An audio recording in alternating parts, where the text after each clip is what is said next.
Hey guys, may pinadala sa aking package, no? Galing sa Dr. Shiba. Familiar ba kayo doon? I'm sure siguro nakita niyo yung mga advertisements nila, mga videos nila. So nagpadala sila sa akin ng samples. Bigyan ko daw ng review. I'll show you what they sent me. Pero yung review siguro later on pa. Ito, Dr. Shiba's Pro Immune. Ayan. So sabi dito, functional dog treats, beef flavor 100 treats. Ganda yung packaging. Ayan, may all products. Ayan, yung una. Ito muna. Buksan muna natin lahat. No? First product. Second product, Silky Fur. Ito, Silky Fur, Dr. Shiba, functional dog treats. So, mga dog treats ito. Pinapakain to. Hindi to mismong dog food. 100 treats, beef flavor. Meron din ditong, ayan, Happy Tummy. Ayan, Dr. Shiba Happy Tummy. Functional dog treats. Beef flavor din, 100 treats.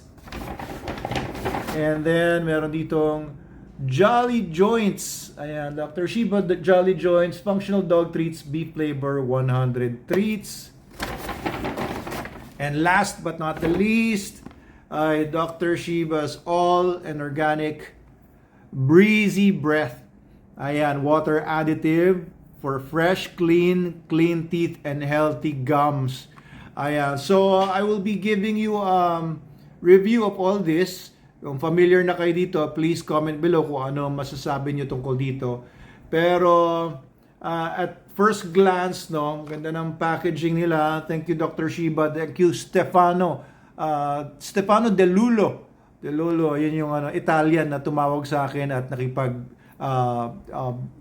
video conference call. Pero I was on video habang nagda-drive ako kaya hindi ko siya masyadong nakita. Glance ko na lang later on, ang laki ng ng mustache, tiga Italy siya. So ito yung mga products nila, will show you, explain ko sa inyo kung anong masasabi ko sa mga ito. Very honest lang naman ako, wala silang binayad sa akin, no? They were offering me distributorship or commissions kada mga benta sa TikTok, but it's not important to me. No? Important sa akin ay mayatid ko sa inyo kung ano talaga yung totoo tungkol sa mga products na ito.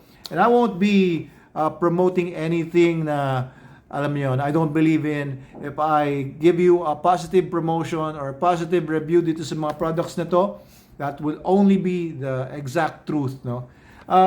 Unang idea ko lang kasi, dito sa SDN natin, yung SDN Super Dog Nutrition, dog food natin, the best dog food in the multiverse, meron na kasi itong mga probiotics, kompleto na sa probiotics. Kaya, ang idea ko lang dito sa Dr. Shiba, dahil ito yung una kong nakitang product nila ng mga probiotics basically, hindi na kailangan nito kung naka-SDN na kayo.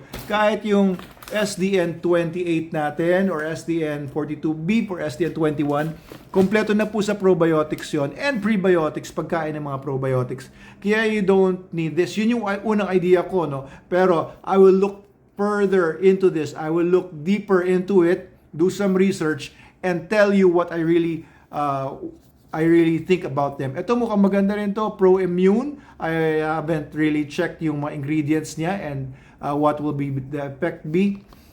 Silky Fur, I'm sure no, marami sa ating gusto na may silky fur yung mga dogs nila. Pero na-achieve ko na yon through SDN and of course yung Super Dog Soap natin.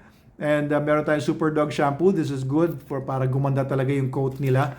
But no, I'm always open to new ideas and baka may mga ingredients doon na maging complementary sa mga existing products natin sa Super Dog. Who knows? And ito naman, Jolly Joints, no? Kagaya ng ginawa ko kay Rigor, SDN lang yon. Talagang yung hip dysplasia niya, parang hindi na niya ninda. Nakakatalon-talon na siya. Dati gusto lang niya lagi nakahiga. Pati yung aso ni Derek Ramsey, di ba? Si Tyson, dati talaga dinadrag lang niya yung hind legs niya at nasira na yung yung gist niya sa buhay, gusto niya mamatay, parang ganun basically. Pero dahil si SDN, nakakatalo na yung aso.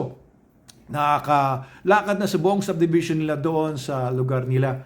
So ito, Jolly Joints, I don't know what special ingredients this has, but I will give you an honest to goodness review.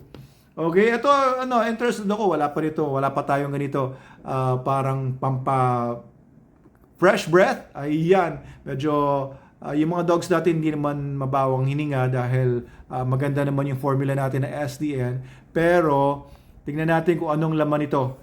Next time, no, antabayanan nyo yung reviews natin para dito sa Dr. Shiba Products. And who knows, baka maging distributor tayo nito kung talaga magustuhan ko.